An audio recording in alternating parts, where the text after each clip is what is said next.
大家好，我係 Emman。今條片係想講下喺鋪泥水瓷磚之前，我要買英泥沙物料嘅情況。咁就一早7點幾8點咧，我就衝入去碼頭咧，就去買新鮮嘅英泥沙，咁啊濕濕地嘅。咁咧入到去咧，就係沙塵滾滾啦，要注意安全啦。冇乜必要都係唔會入去嘅，絕對。咁因為時間關係咧，我就搬晒上車啦。咁有師傅幫我一齊搬嘅，我幫佢手嘅啫。好啦，跟住咧搬完之後咧，就送去目的地啦。都係時間嘅關係啦，就舉啞鈴咁樣款咧，就擺晒上樓啦。推車仔啦，當然係要。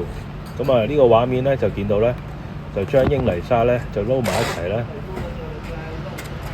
就要俾阿師傅咧去墊底啦咁樣。我負責幫佢撈沙，要撈到佢滿意嘅。OK，有時俾佢鬧兩句啦，話咩你玩啲泥沙咁樣，係啦，好 friend 嘅同阿師傅。乾濕沙就開鋪，貼好用呢個膠沙貼瓷磚啦，個情況就係咁啦。你見到有啲爪皮嘅，OK。順便講下泥水、牆身、批灰一齊做都可以嘅，係可以壓縮時間啦，盡量都咁就係咁啦。多謝收看。